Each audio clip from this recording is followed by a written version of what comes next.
Oh, hold on. Don't know if you guys can hear me, but the camera's not working. Hang on. Let me plug it back in. It's been a whole host of technical issues. Give me a sec.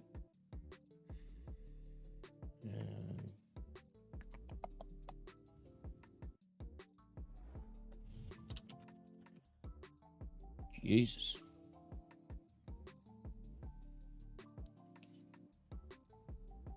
I'll go back to the main screen. Go to the screen.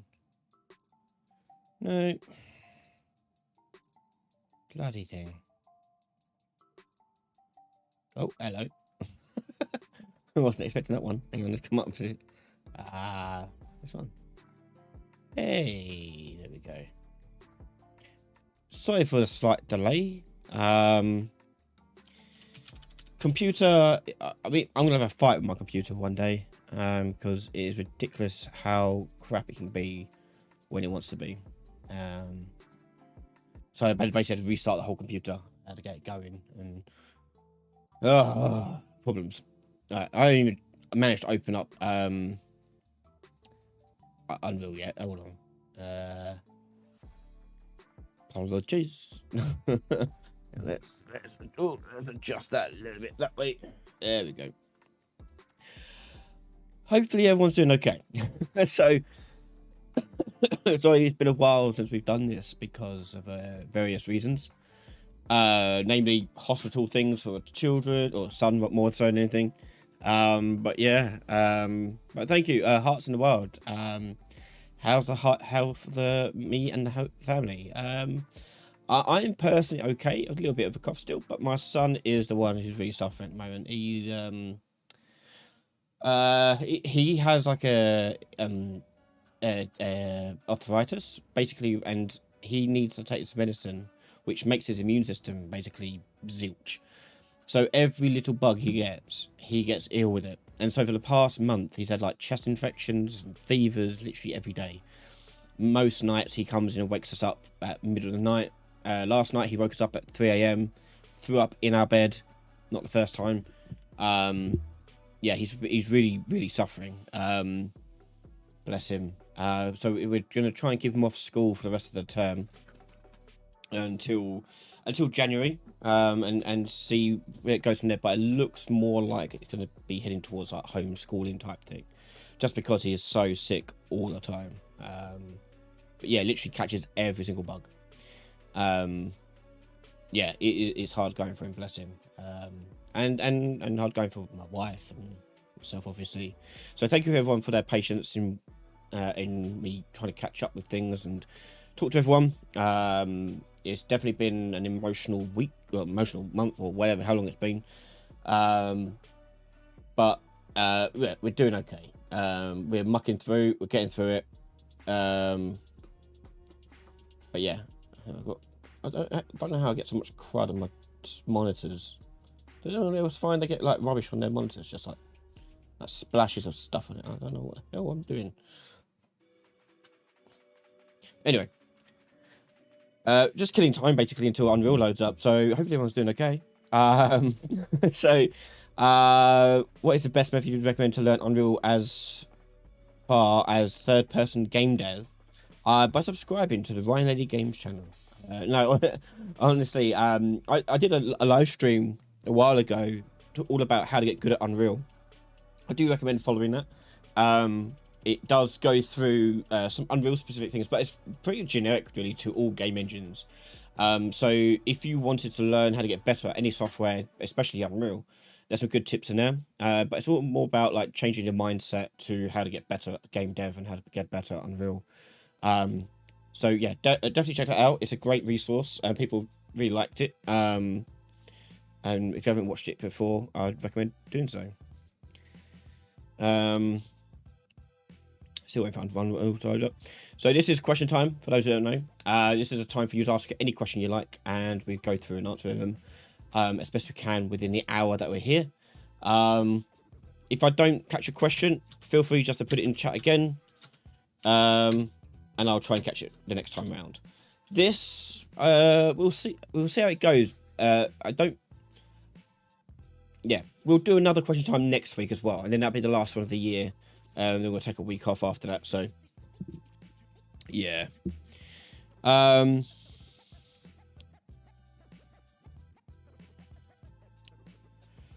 Could you please go through how to performance optimize? Yeah, we can do that. Just I say, literally wait for Unreal to load up. Once it loads up, we can start going through Unreal stuff.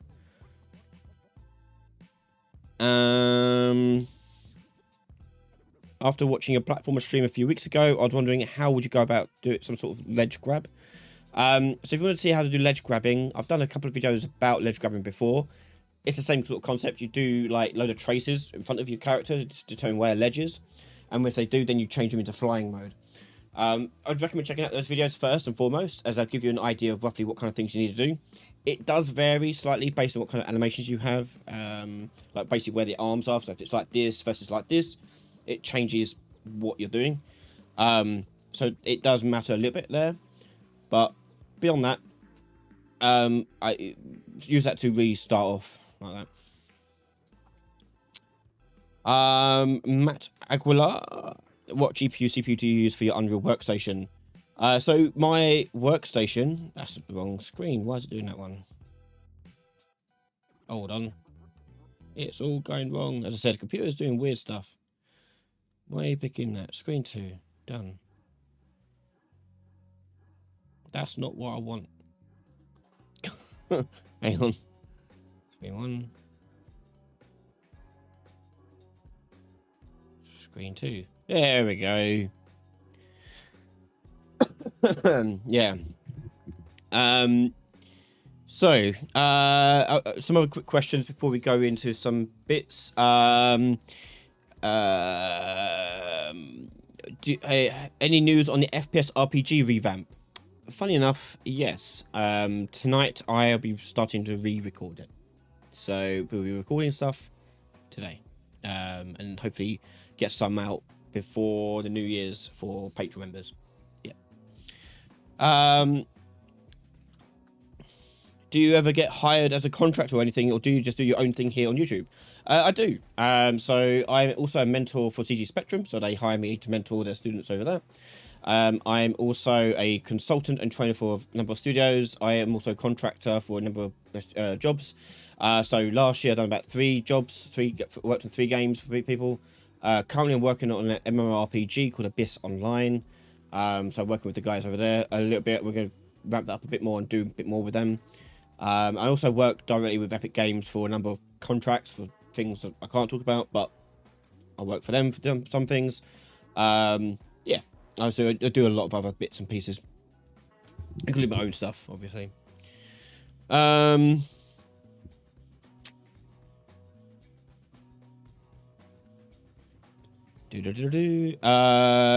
for optimization. Okay, so Klaus Brahans, could you please go through how to performance optimize actual steps with Optimizer? So optimization is a weird little thing, okay? And I've done a video or live stream. I think a live stream I've done one before. Of some things that help you optimize. So let me just bring in some assets actually. Oh yeah, workstation specs. Sorry, Matthew. GPU is a 3080. And I've got an i7. I can't remember now. Hang on. What have I got? Device manager. DX Diag.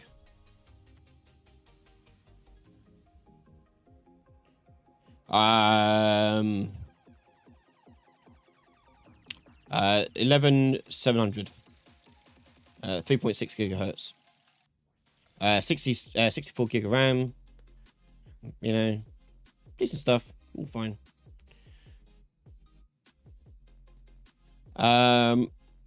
But Windows 11, sadly, which is for some reason a shite operating system. Okay, so I've gone through optimization stuff a few times before on live stream. I'm just going to bring in an asset pack that I've already got downloaded from the marketplace, because when you're optimizing, you're mostly optimizing the graphics and rendering.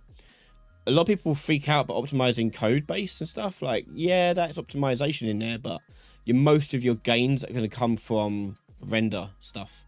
So let me just bring in an environment pack that I've got pre downloaded. Let's add the project and do this one. Okay, that's coming in now. Hola, Jose. Any tips on lighting and post-processing? Yeah, we can go through that in a second as well.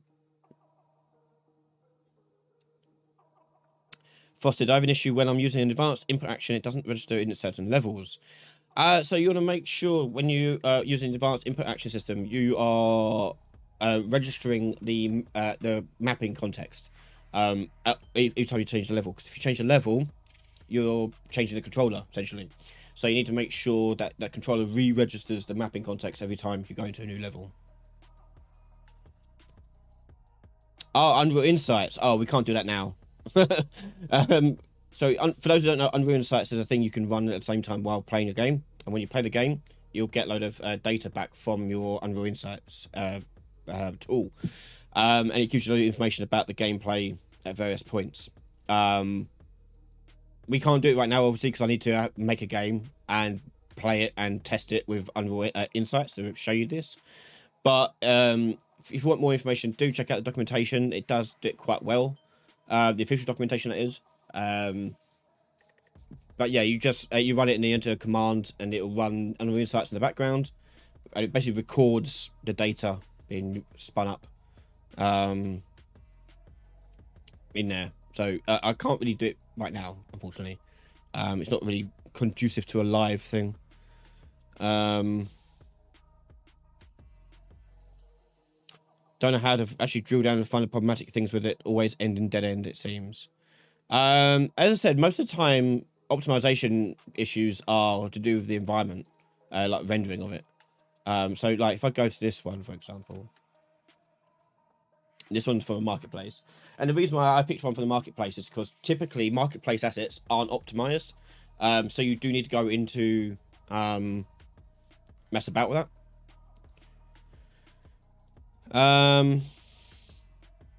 So I'm going to show you a couple of things to be aware of. But you're mostly optimizing before you go into Unreal Insights. Insights are going to really optimize it with a code base more so than anything. Render, draw calls, and all that stuff is mostly you can do it straight in the editor. Okay, so when you're optimizing for, I'll do some generic optimization tips for environment stuff.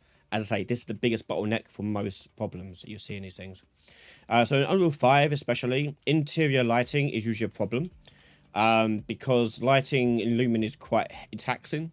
So like if I go to change this optimization view mode to light complexity, you can see it's all white. Okay, and white is bad, it's way up here.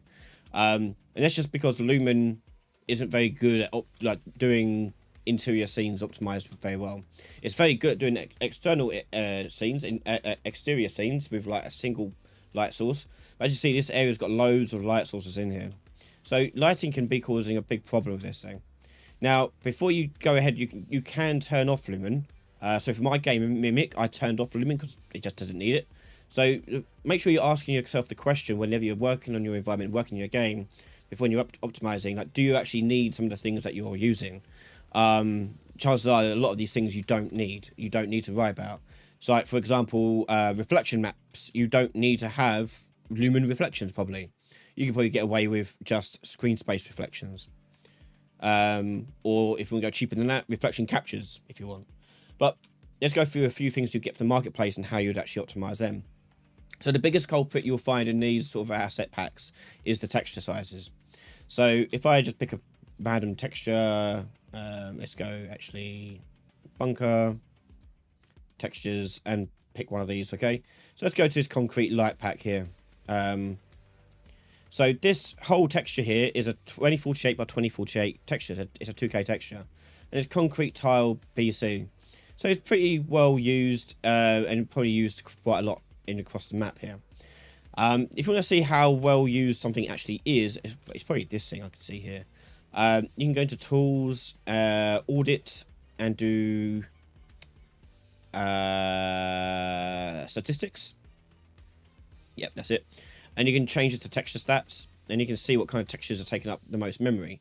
So if I go to current memory and just sort it out by space, you can see here that concrete tile ambient occlusion is taking up a lot of space, and that's because its dimensions are 4096. This is quite common. So a lot of the time you'll get textures which are using 4K textures, and you don't need them to be using 4K textures. So if you go to this concrete tile and double click on it, it'll open this up, and it's there. So this is an ambient occlusion map. Currently setting up 4K texture resolution. Things like ambient occlusion, metal, specular, emissive maps, if these are 4K, you're wasting it, okay? You don't need it to be that high resolution. So a lot of the time I've gone through my textures and I'd go in here and do max and change the maximum texture size here to something else. I'll change it in this case to something like 1024, okay? And that would make it bringing the size way down, okay? And as you say, it looks the same. And you can go through this and really optimize a lot of these textures. Normal maps are very good targets for this. As say, these are 2048. You can probably take this down way down to something like even like 512 even, or 1024. You can bring them right down. Okay. Because that's where, not where most of your details can be had. So you'd go through and change all your texture sizes. Because I say most of these asset packs, I'm going to bring in 4K textures, and most of the time you don't need them to be 4K textures because the object's not going to take up 4K of resolution. That's very rare you're going to have anything in your game that can take up 4K resolution, especially for environment pieces. Most of the environment pieces are going to be smaller. Usually we reserve the high resolution stuff for things that are always on camera and always close up to camera in view. Things like the weapons that the player's holding in first-person shooter, or the main character's stuff here too.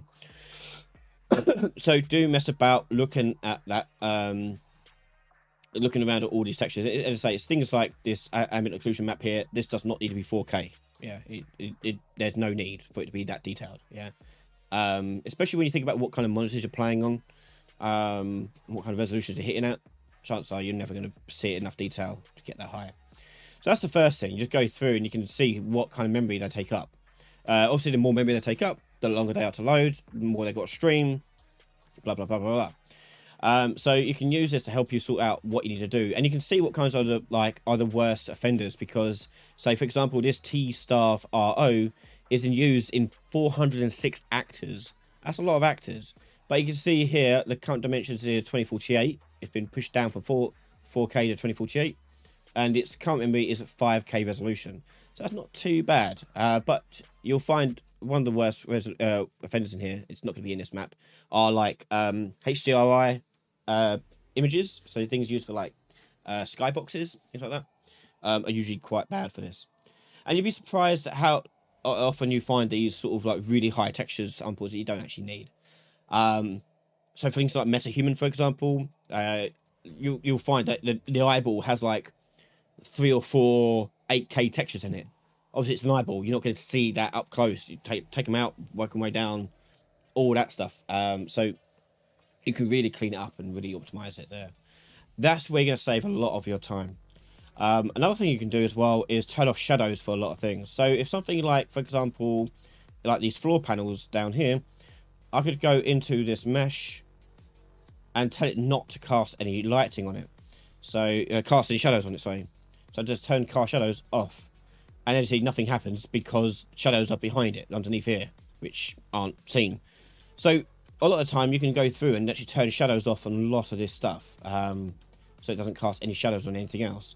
Now there are some places where that may not be the case. So for example, something like this, if we turn cast shadows off on this, you're going to lose a lot of that detail in these little grooves.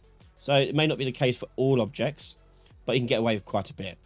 So it's all a matter of what you can get away with. So you just work through and turning off these sort of things here. And lastly are collision meshes. So if I go to collision view mode for this, player collision, you can see here this one isn't too bad, but we have got a few things in here that we don't probably need collision on. We can tidy up a little bit. So one thing they've done really well in this pack is they've tidied up the collision on these panels here. So notice how these panels are like just blocks in the collision mode, but are actually these curved pieces here. If that was a curved piece in collision, that's going to be a lot of colliders that we don't actually need. So you want to constantly think about like those sort of elements and think about how we can optimize the collision of those. So it's one thing I've done is gone through and turned off collision on a lot of things I don't need collision for. So things like walls, turn off shadows, floors, turn off shadows, ceilings, turn off shadows. But it is an asset by asset basis, and you work out what you want to do from that. But they're the biggest bottlenecks you're going to find with your games. And you'll see the draw counts go down. You'll see the render times go down. You'll see lots of improvements by just doing those simple checks.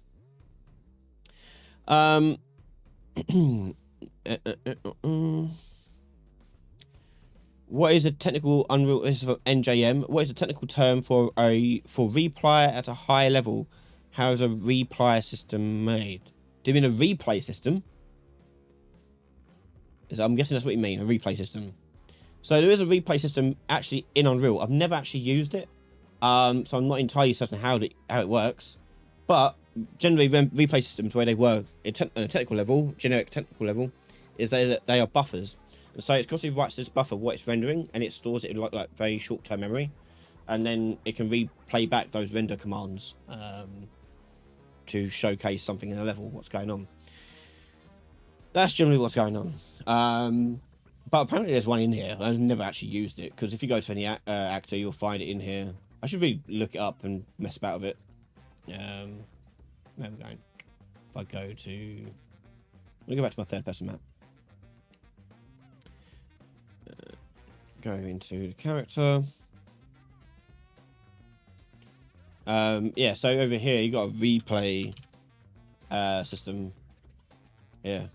Replay rewindable. So you can replay some kind of elements, like mostly multiplayer, but yeah, that's generally what they're doing on technical level.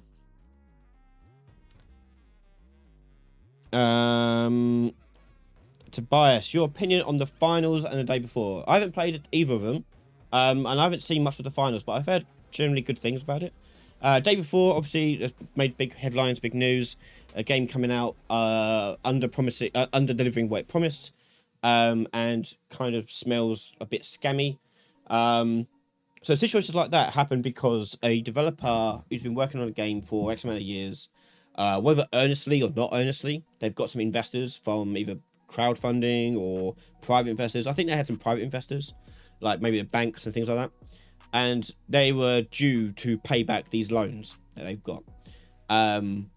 And so when it comes to situations like that, that's when you release your game early before it's ready, because you need to recoup some of the costs so you can pay back these debtors. And that's exactly what happened here. The developer was like, we can't continue to do this project. We don't have the manpower, the skill set, or anything else to put into this game. And so they had to put it out, and as you saw when they announced their closure, they used any money they made from the sales of the game that weren't refunded to pay back their debtors. And no doubt their company's going to be filing for bankruptcy to get out of paying too many loans back. So this is a big problem when you see developers crowdfunding games before the game is actually done or anywhere near done. Or trying to get people invested in something without properly showing off the game. Now, they did some sneaky things in their marketing. It looked like they ripped off a load of trailers from other games and just reused a lot of the assets and tried to make it look like something it wasn't. The thing that baffled me, though, when I was watching clips of the game itself when it came out, was just how hard they missed the mark. Like, a lot of the stuff, like in screenshots, looked fine. But obviously, it came to light that they just use asset swaps, which are fine. I use asset packs from Marketplace and so on. But the problem they had was they didn't actually design anything. They didn't actually make a game out of anything. They just got a load of packs, a load of assets, and just stuck them together and thought, hey, there's something there. Games require more than just that. They need design. They need intent behind them. And the game didn't have that. The game was made by people who saw a few asset packs on Marketplace and went, hey, I can make a game like this. Let's put it all together. They got some things working in there, but there were some basic things that just didn't work. And it was like, why didn't this work? Like the zombie AI, for example. Like, why is that so broken? Why is the shooting so bad? And it comes down to people just not knowing what they're doing when it comes to designing and playtesting a game. Now we don't know all the details of what happens behind the scenes, so obviously it's all guesswork about what happens in the studio. Obviously, what happens behind closed doors happens behind closed doors. We don't know what's going on. We don't know what issues they had, what staff turnover they had. There could have been all sorts of reasons why the game came out the way it did. But the biggest problem was then selling basically an idea to get investments. The public didn't really, not a really big concern for them. It's more about trying to get investors to try and fund the studio for 5 years. But for 5 years' work, that is not indicative of that. A lot of that stuff you see in that game, I could probably make with the assets, obviously, in about a month or two. Yeah, there's not much in there really to do. So it just goes to show that you like game development is hard, but it's always harder than you expect it to. And if you try to be too ambitious, beyond your company's skill set, no matter if it's like ambitious for general public or for you, you always have to look at your own skill set amongst your team and what you can do and what you can't do. And if it's outside of your scope, then it's outside of your scope. You just can't do it. So scale down, think about smaller things, and don't overpromise a game that you can't deliver on. It very much is the idea of a studio being made by a game being made by a game player, not a game designer or game developer. And they kind of just say saw these packs, slammed them together, and probably outsource a lot of contract work, and that's what they did. It screams of that sort of type of work gone into it. As someone who does outsource work, it does seem like that, but yeah.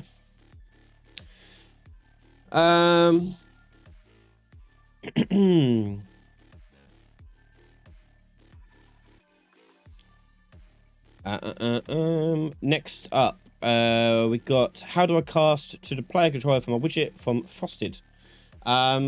Okay, so you have a widget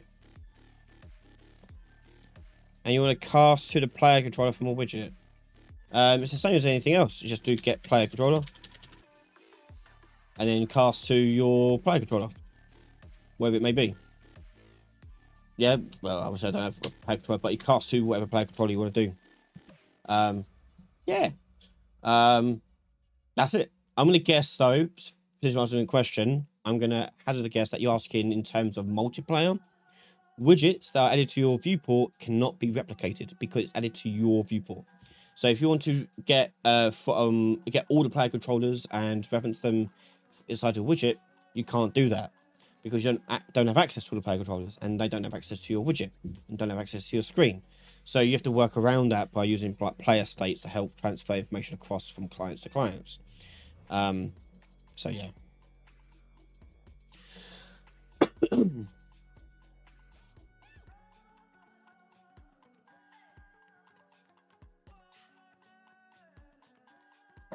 Klaus, any method of finding all the references to the code in other blueprints? Yeah. So let's get player controller, for example. Right click, find references. It comes down here. Hit the binoculars icon, and that finds it in all your blueprints. We've only got a simple project, so there's only one here. But I'll show you all of them and show you where they all are in every single class. Alternatively, if you want to find assets rather than bits of code, you can go into, say, like a third-person character here. Right-click on this, go to Reference Viewer, and then in here we can see what's using it and what's being used by it. Okay, so you can easily find stuff like that from there, and you can like navigate through this as well. So you can say, okay, third-person character using this simple mesh, which is then using these materials. Okay.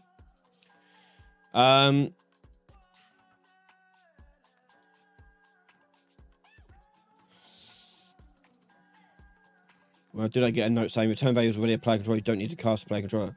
Oh yeah, if you're yeah. So back to what I was doing here on the graph. If I done cast to player controller, I'm not going to get anything because this is already a player controller. You don't need a cast to it.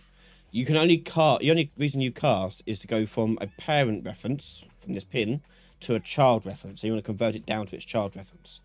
So if you aren't using your child player controller, then you cast to that player controller. Otherwise, there's no point casting to it. You don't need to.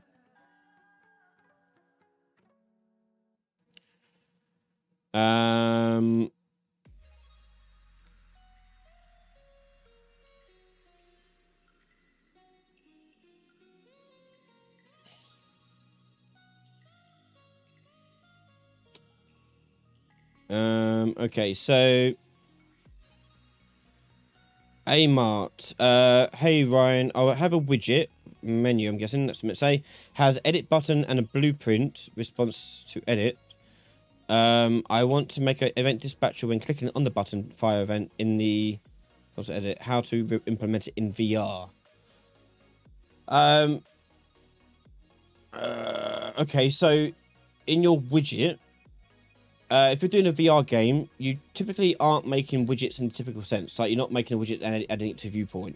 Because the reason why is in VR, you have two screens and each one counts as a viewport. So it adds it to both and it's really small and crappy. So you're not usually adding to a viewport. But your widgets you would use would be actually world widgets. So part of widget components that you put into the world and you can interact with them. So if you're doing VR in that sense, then you have to use that. At which point, now you're better off just making it out of objects because you can have things like collisions and other things like this too. Otherwise, you're relying on widget interaction components to help you navigate this. If you button fire event as a thing, so let's say this is going to be our 3D widget that we can put in our world. So here's my button, here's my text saying stuff, blah blah blah. And on clicked here, I'm going to add a event dispatcher. So event dispatcher, we go on menu button clicked. And I'm going to call it when the button gets clicked here. So this widget now has that event dispatcher on it. So if I were to go add that to my player character, for whatever reason, let's add a widget. And choose that one. And I'll draw desired size and put that out there. Put it in front of the player character like this. So VR menus look like this roughly. Yeah, so if you want to get hold of that event from clicking on a button, you first of all have to get hold of the widget. Now, the widget inside of the widget component is different from the widget component. I'm going to end up saying the word widget way too much. So we have to understand it's a component, it's a container, and it's doing stuff with the thing inside of it. And the thing inside of it is the actual widget that we just made. So we have to pull that out first and then work on it.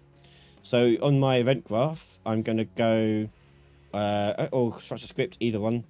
We get our widget component, get widget, and you'll see in here, get widget. In, I think, earlier versions, this is called get user widget. So bear that in mind in earlier versions of the engine. And then from there, I'm going to cast to my new widget blueprint. Or whatever you've called yours.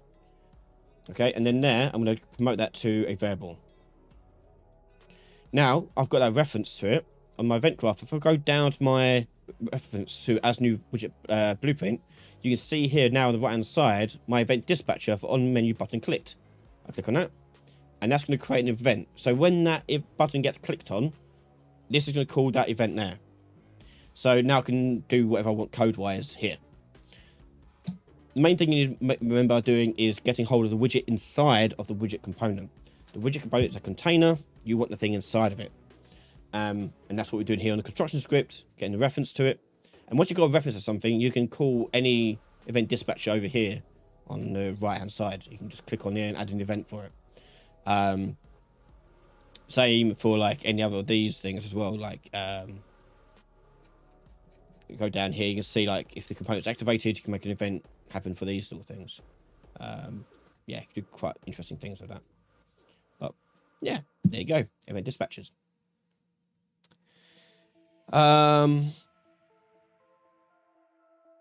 Neo Masaki, I can't remember. Did you do a tutorial on a new input advanced system? Because it confuses me. Yes, actually. The first couple of parts, or 3 parts, are up on Patreon. First part should be released today, actually, publicly. Where we go, if it's not already out. I can't keep track of what's out, what's not. It's been, as I say, a weird month. But yes, going through it in a lot more detail. I've got an early video on it when it first came out. But I'm now doing like a mini series, going through it in a bit more detail and talking about some of the things you can do with it. So check that out when it comes out. I say the first like 3 episodes are done and up on Patreon. So yeah. Cool.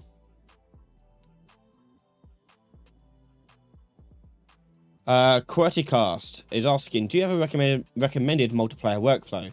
Should I make sure everything works before replicating, or should I aim to make sure it works on client server side first? Good question. So the biggest mistake you can make with multiplayer replication is to make the whole game and then go, right, now let's make it multiplayer.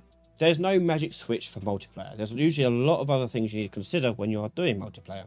So bad idea if you ever make a game and suddenly want to make it multiplayer. It's a lot harder to do. What you should be doing is doing it as you go. So a good recommendation is to, when you're building out mechanics, like let's say I'm adding a pickup mechanic. Okay, I want to go up to an object and pick it up. I usually would get that working first of all in single player, and then before moving to anything else, I'll make it replicated and work in multiplayer. And I test it on client side, server side, and multiple clients and a single server. And I'll make sure that that system works in that. Once it's done, then I move on to the next system I need to work on, and so on and so forth. That way I can make sure things are working multiplayer wise as soon as I've made them. Working it in a single player usually gives you a good basis for where to get started, because now you know how it works in single player.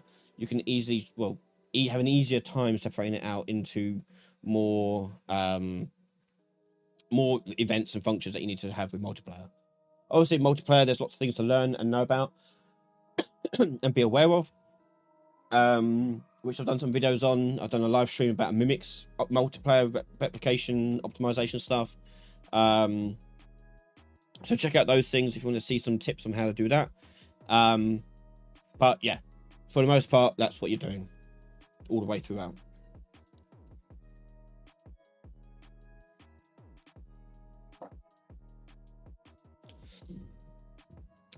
Where's the best place to is from Thalos 954. Where's the best place to register advanced input actions? I've seen some on the character, others put it on the player controller.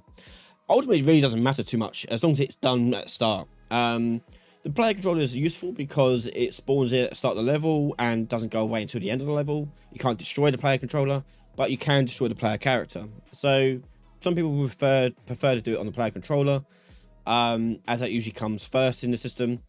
But yeah, really up to you. It doesn't really matter too much. I personally would put it on the controller, but that's just me. Depends on what you want to do. From Zai, hopefully I pronounced that right. Okay, maybe another question. How can I start learning blueprints? Any ideas or tutorials? So, as I mentioned, I've got a live stream I've done like a few months ago now where I talked about how to get good at Unreal. Go watch that. It'll give you some good tips and pointers on how to get started in actually understanding this stuff. The main thing is when you're doing blueprinting and any sort of coding really in general, is you're not trying to learn the coding language, you're trying to learn the problem solve using the coding language.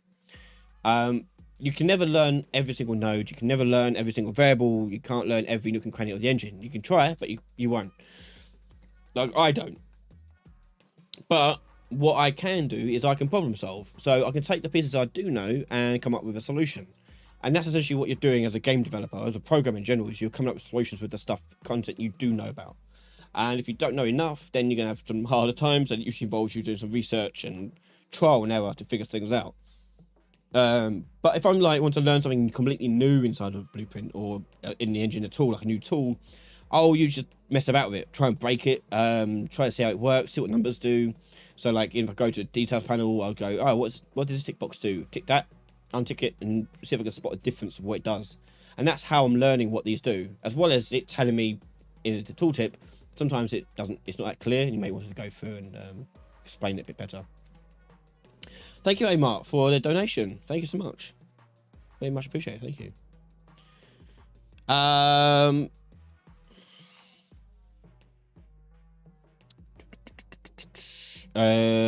How is from Mr. Sistro CC. How do you go about making the mist system you find in a PS1 game called Legend of Legaia? I'm not familiar with that game. Hold on, let's have a look. Legend of Legaia.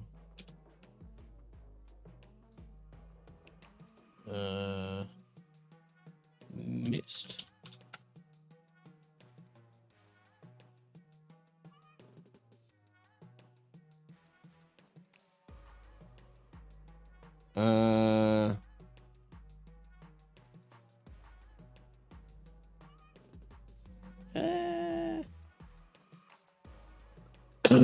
You're talking about these sort of things. Is that the sort of mist you're talking about? Who was asking it? Mr. Sis2? Is that what you're talking about? This sort of mist system like this?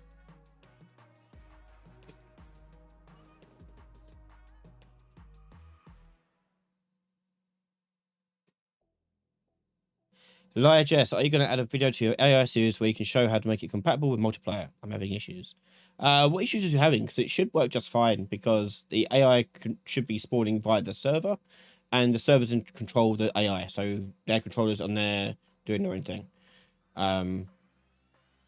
Maybe that's what you're struggling with, is that you're not spawning it via the server.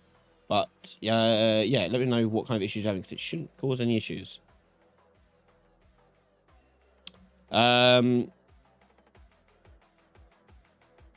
While I'm waiting for Mr. Sis2 to get back to me. Klaus, how do you make glow effects for UI elements? Can't find any easy ways of doing it. The reason why you can't find any easy ways of doing it is because there are no easy ways of doing it. The widget system, you can't do glow effects on the materials or anything like that. The reason why is because we usually rely on things like emissive, but emissive is not done on the screen, it's done in the world.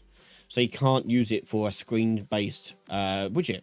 You can do it for a world-based widget because it's in the world.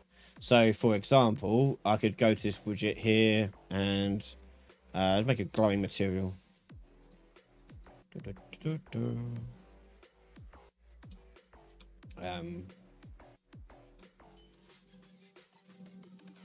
Multiply by emissive, and we'll change that to red, and do that by 10. Okay.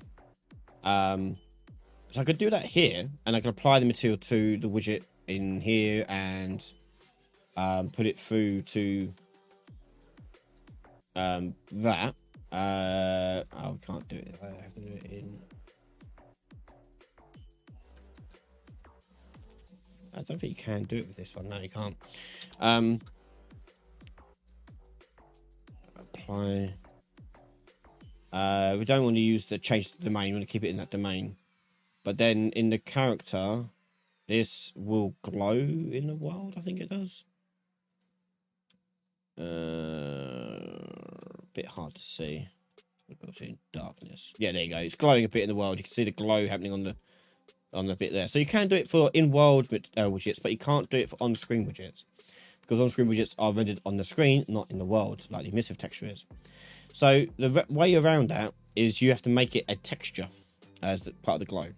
Now, there are certain things you can do to help get around this. So, for example, let's say I wanted to make my text glow or something, make a button glow, okay? So the button glow wouldn't actually be just this image here. We would add a texture to it, which will make it look like it's glowing. And so usually Photoshop is the best way to do this, because you can go into Photoshop and just add a glow filter to it, and it will glow, and you can render that glow out. That is the best way for it, but there's no dynamic way of adding glow to things. So it's just a matter of working through that problem by using textures. If I want to make this red square glow then in our screen material, I can't rely on this being having emissive on it. Put that in there, and it's not really useful. So you kind of have to fake it. So if I want to make this glow,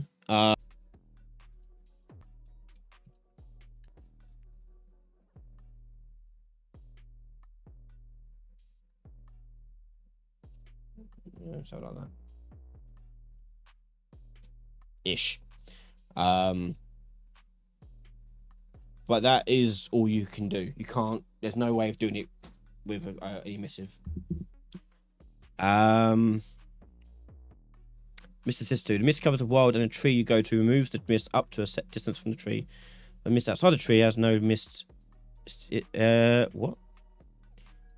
The most covers the world, and the tree you go to removes the mist up to a set distance from the tree. But mist outside the tree area has no mist. I'm not seeing texture, so textual size. Scene texture. And there's my screen-based mist that I have on the screen, okay? And away it goes. Now, if I wanted to make this disappear at a certain distance from something, we can tie that based upon an object. So for this you'll need a what would you need? You'd need a material parameter collection.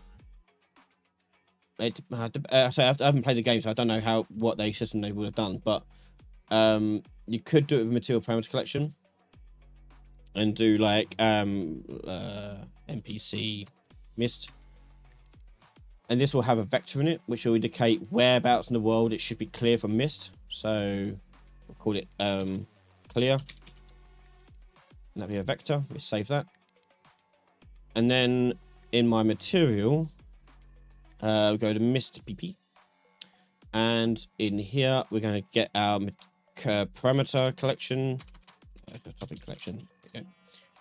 Choose my material parameter, choose my vector, clear, and now I want to get a distance between this and the current location being rendered. Actually, I think that's going to work on here.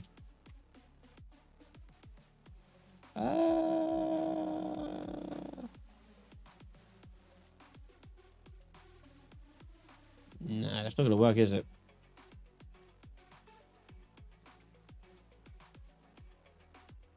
I don't know. I have to play and see what they did, but I was just trying to think. I don't think you can do world position with post processing.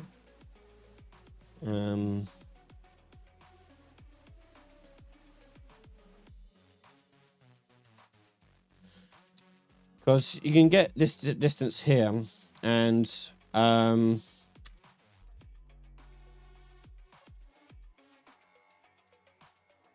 get the vector length of this. I need to make that a free vector mask. Put a mask. Do that. And this gives me the length in vector length, i.e. the distance from 0 to this. But I want a distance between the vector length of that and the vector length of the world position of the player character, for example, maybe. Oh no, I can get camera position. Get camera, not get, sorry, it's just camera position. Camera position world space. And I can do same thing here. Subtract that and that. Then absolute it, and that will give me the distance I have between these things. I think you can also get distance straight away from this, actually. Distance. Yeah, there's distance node here, so I can do this. But that's doing exactly what I just did here. That's manually, but there you go. Distance. And we can lerp this. Lerp. Template. Oh. And B will be our regular scene. The alpha would be this distance here divided by the range that you want it to disappear from that point of view. So let's say 500. And I'm going to clamp that and put that into my lerp. So if I'm close, this by the way is 0, 0, 0 by default. So that corner over there is 0, 0, 0. So hopefully, yeah, it turns on there. I think I've got the wrong way around. Hold on. This one needs to be, yeah, this one needs to be there. Like that. I'm gonna increase the power of this, by the way, to like 1. Make it a bit stronger so you can see it a bit clearer. So here it's on full display, but as I get closer to an object, i.e. the corner of this room, it will turn off less. Okay, it becomes less vibrant.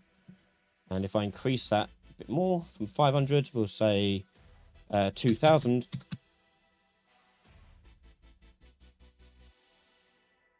Here it's quite strong. As I get closer and closer to the corner, it clears up. So you can do things like that, I guess. So yeah, you do like easy fake fogging effect like that if you want. Obviously, then you can just feed the material parameter collection of a value you want to use, so a vector parameter, pass that through based upon whatever it is in the world that you want to pass it through. So, you know, whatever it is, it may be, yeah.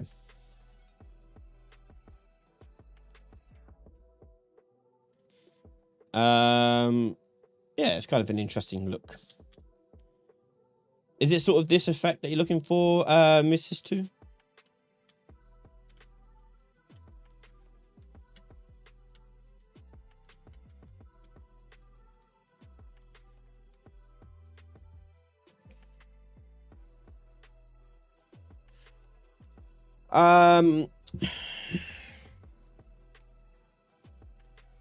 Hey AJ, good to see you again. Yeah, like a poison area, it would be quite good for that sort of thing. Yeah, and it's pretty cheap, to do. Just a texture, panning noise texture. Next question. Eduardo, is there a way to make animations look smoother? I'm making a third-person dungeon crawler, and I'm trying to make it as fast-paced game. Should I just turn everything up? For example, speed, animation rate, etc. You could be. Sorry,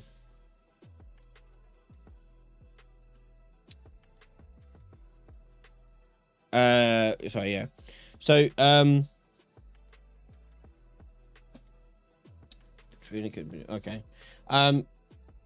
Yeah, you could be doing things like that, making animations faster. Typically that's not you're gonna solve your problem probably. If it depends what you mean by smoother, because smoother can mean different things. Because blending is typically happening all the time, so you want to blend things across. So I'll check out the blending settings you've got for your blend spaces and things like that.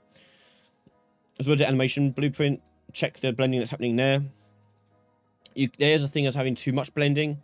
Because if it takes too long to blend, it will look weird. Like it can't keep up with what it's trying to do. But you can edit a lot of things in here to change those blending states. So, like for example, if I go to my state machine, idle to walk, I can go to transition here, and I can actually set how fast the duration should be for the blend here. So here's a 0.2 duration, and here they've got a curve indicating how it should blend the two together. This is default stuff. I haven't changed anything here. But also you can change this up or down. So if I make it really long, like 2 seconds, this will take really long time to go from idle to walk run. So, let's see. Takes a long time.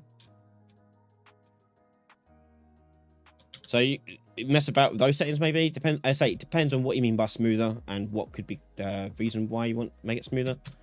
It's all about trying to analyze what the actual cause could be.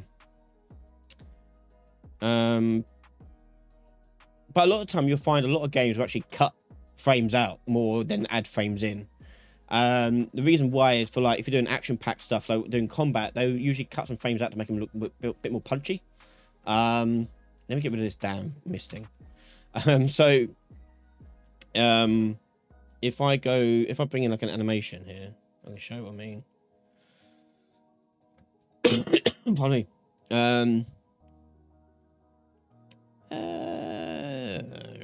Let's add this one to it. And this is something you see them doing movies as well to make fight scenes look more impactful. They'll cut a frame out at the moment of impact, and it'll make it look like it's like ramping up really fast. It goes and like goes really quick. You can make it look a lot more impactful. Same thing we do in games. So if you're doing lots of action, typically you're going to be cutting it frames out to make it more stuttery. It makes it look more heavy. It makes it look harsh. So for example, here's an animation of this character here.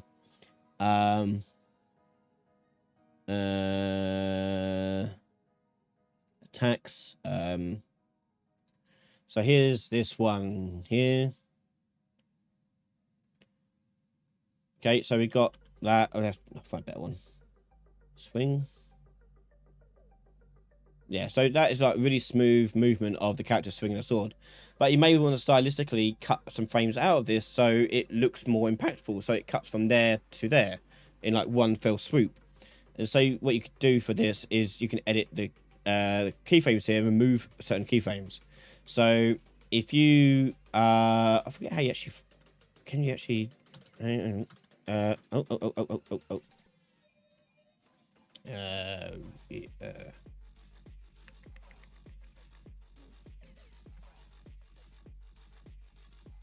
No, that's not it. That's just zooming it in.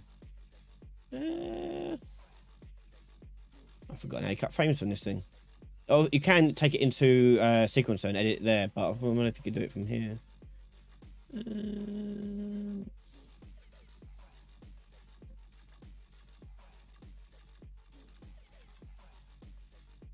Okay, well, you can edit the sequencer. So you edit with bait to control rig or edit with FK for control rig.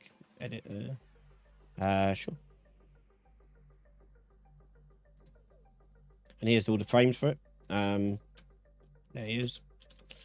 And so if I go to that moment from there, so from there to there, I'm going to cut some frames out. Oh. And just zoom that in. So from this point of view, I want to delete these frames. Not many. You only do like a handful of them. And then I'm going to slide all these along.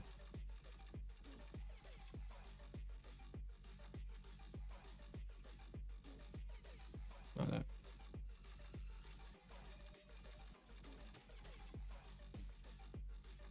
And so you get like an action that looks far more snappy.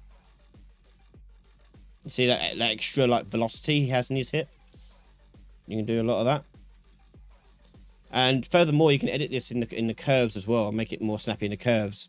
So if I go into the curve editor for this, well, which is obviously a bit mad because it's per keyframing. But if I was to edit the keyframes of just this section, so let's just say we take in just this one key here, and then I want to edit. Oh, it's just useless. Hang on. There's no way for me to view just this bit.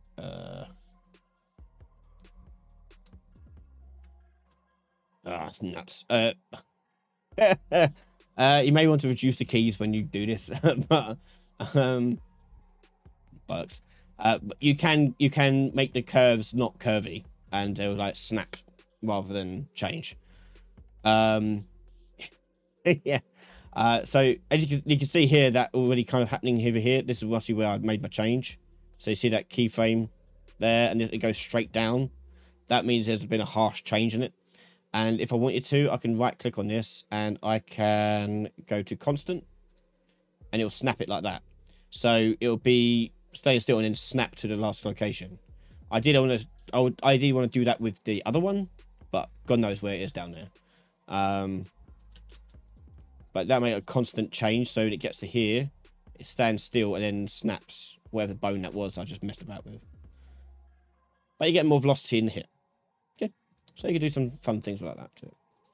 And then once you're finished with this and you're happy with it, you can right click on this, and then you can bake animation asset sequence and put it wherever you want.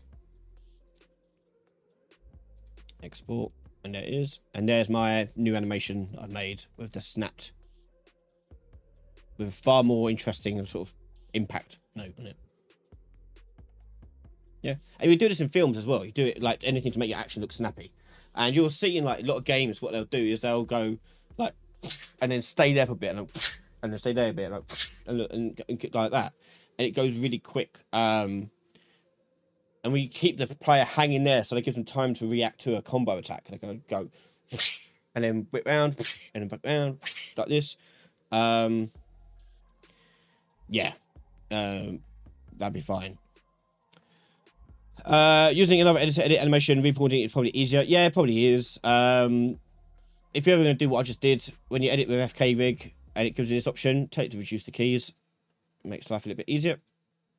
It might be not enough, but we'll see. Yeah, still not enough. But you can do that too. You can reduce the keys and make that life a little bit easier. Let's see what the curve looks like now. Still bad. So, yeah. Never mind. Yeah. How are we doing for time? Okay.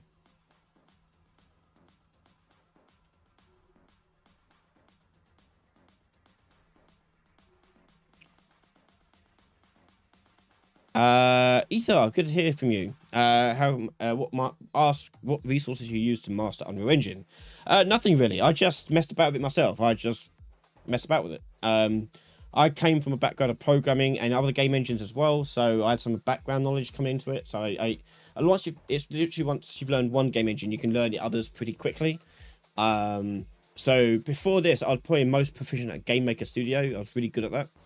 And then I just picked up Unreal and kind of just like one-to-one it to that, and my experience with C++ and C# as well kind of helped with that, Java, things like that. So over the years, I've learned programming languages, and it's just a matter of just like for liking what equals what. But yeah, most of the time it's me messing about with it. And if I mess about with it enough, I learn stuff. Yeah, similar to the highlight. I mean, take apart a toy and you see how the toy works. It's exactly the same sort of concept. I'm just taking apart what I'm seeing here in the games.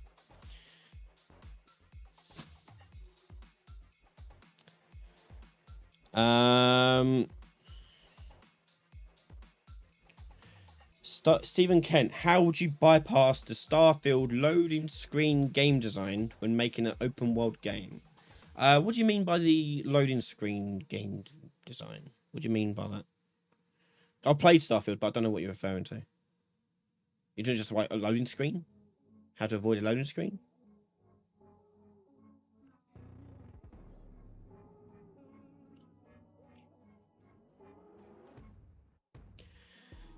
Peter Day, when would you recommend to use and not to use root motion? I found with climbing anything is hard and maybe root motion can help. So root motion is best to use when you're dealing with non-linear accelerated animations. So what I mean by that is like a walk animation is typically going at the constant rate. Okay, it's a static one constant rate mostly. That doesn't make sense to be root motioned. But if I were to do like a zombie walk, for example, a zombie walk isn't constant. They are like stepping and dragging their feet behind and like moving bit by bit, like a slug almost. So something like that would make sense for more root motion, because root motion is going to give you that animation that is a lot easier to just let the animation do the movement rather than try and code the movement yourself. So it's whenever you want make use of the animation's non-constant, non-linear rate of movement. So yeah. Stephen Kent, every 5 seconds a new loading screen for most content. So that's less of a game design thing, that's more of a technical thing. So the loading screens that you're seeing in games are there for a reason. They're there to hide the loads that are going on. Now you can dynamically stream things into your engine and out of the engine whilst you're live doing, and lots of games do this, and Starfield will do it too in their own little environments. But there'll be a point where that's no longer doable because you're trying to load way too much into memory at any one time. So we usually will get around that by optimizing that load stream in and out of the engine. So in Unreal Engine stakes, for example, we use World Partition and Unreal 5 to help us do this, which is done automatically for us. As part of that, it's basically built the world into quadrants, and you load in different quadrants based on what you can see, what you can't see. But in Starfield's case, it may also be doing it because there's a lot of content, a lot of areas where it's got lots of stuff going on that you just need to kind of manage. It's less systems based and more it's less simulation based and more just systems based. So something like GTA, for example, is very different. GTA is a simulation based system where the people walking around your scene aren't scripted. They are dynamically doing something. They're dynamically walking around. They're dynamically responding to what your actions are, and that's it. Yeah, same with the police and army, whatever. So most of that world, it doesn't like content-wise, isn't that much. It has a lot of art, yes. It has a lot of animations, has a lot of all this stuff going on. But on on actual content level, like story-wise and other things like that, it not as much as something like Starfield, which will have like dialogues and all this other stuff going in. Whereas if you want to do something like that in GTA, it usually will cut to a load screen when you're going to a mission to institute some dialogue system going on. So when you're dealing with simulation, like in GTA, it's easier to load in and load out because you're not loading in loads of other content. You're just loading in art assets. I say just loading, that's quite a lot to load in, but you're typically loading that in and streaming that in, and you have to be still a bit clever with it and how you load it all in. But with something like Starfield, it's a lot harder to do. Furthermore, with Starfield, because of the way of the type of game it is, based on different planets, different biomes, different environments, different textures, different models, different kits are used all the time. So it's not like you're in Skyrim and you'll see a tree and you'll see that same tree over and over and over again throughout the whole entire world. You'll go to a planet, see a tree, but go to a different planet and see a different tree. And so your more unique assets are in Starfield compared to, say, Skyrim, because of the different biomes that you're in and different environments and different kits they're using. So that's a lot of stuff to load in, a lot of stuff to load out. So it's probably better off to put a load screen in that place. About the mass AI, you plan to make a video with Krauts example 2? At some point, yes. At some point. We've got time for like 1 or 2 more questions, and then we'll be going on. Moving on to for the rest of the evening. Simple Shark. I've been watching the Mass AI series. I'm very much new to it, but could it be used in replacement for melee and ranged soldier AI, and is it replicatable? Less so. Mass AI is it is designed to be quite simple. You don't tend to have like load of branching different kind of behaviors going on. When you're spawning them in, you can't typically spawn in with like one type of behavior rather than different types of behavior. You could do some things, but you're not looking at anything complex really. It's more for those like NPCs that you don't care about in the world, more so. Mr. Sistu's question: what engine you use? I use all of them. Currently, this is 5.3, but yeah, I use all of them. Crashed a lot when I play in editor. I can't say I get many crashes. Exactly. It seems okay. I think 5.0 crashed for me a bit, but yeah. Will there be more videos about level streaming?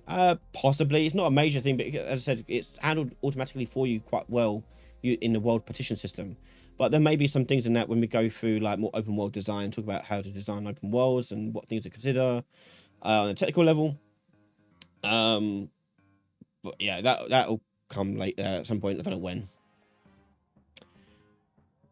Will we get item crafting tutorial for the inventory system? I don't know if it'd be part of that series. It could be, but I don't know. It'll be either part of that or part of, well, it will be part of the survival series, which is being finished. It being part of that. Whether it'll be, yeah, whether it be put into there, that we don't know yet. All right, AJ, cheers, man. Thanks for popping by. I have to catch up with you at some point and talk about Mimic stuff. Always good to hear from you. How about landscaping? Yeah, we can do landscaping stuff.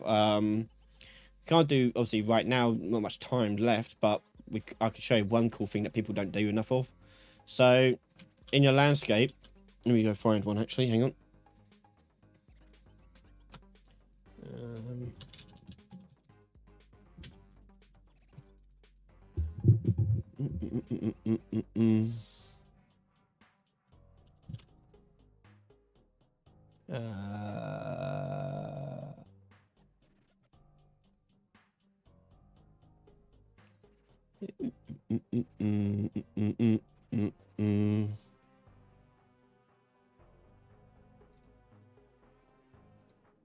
Is this an image I can save? No.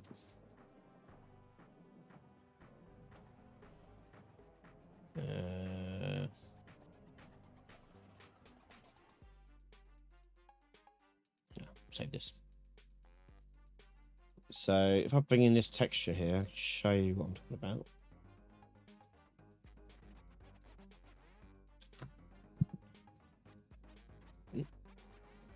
Okay, so I put in this texture of a height map. We call this a height map.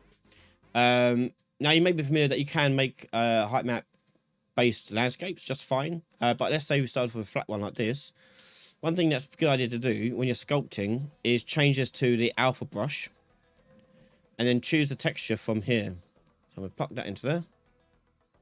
And there's now part of that. And now I'm going to get this brush that is more unique, and you're going to get some more interesting results from it. So as you can see, we get a much more fancy thing going on here. And I can turn off auto rotate if I want to keep it single rotation.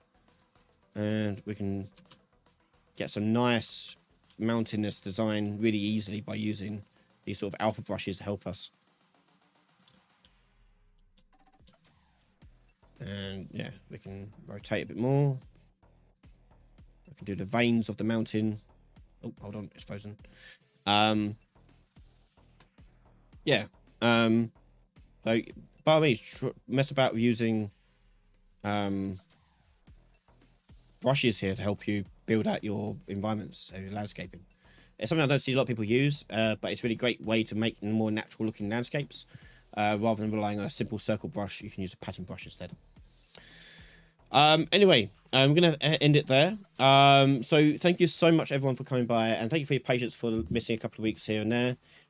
We will be back next week for Question Time, and we'll be back again this weekend for a live stream as well. So look forward to seeing you all in those live streams. Next week's Question Time will be the last one of the year before we enjoy our Christmas break. So as always, there's still stuff coming out. Currently, our patrons are voting for what retro remake they want to see for next year. I think currently in the lead is a point-and-click adventure game like Day of the Tentacle. So if you want to cast your vote, head over to Patreon, support the channel for just $1 a month, and you can vote away. As well as get all the other benefits too. Yeah, so there's plenty of other questions to answer. Unfortunately, we've run out of time. So by all means, come join us next week as we'll answer more questions then. Other than that, take care, look after yourselves, and I'll see you all again very, very soon. Good night, everyone.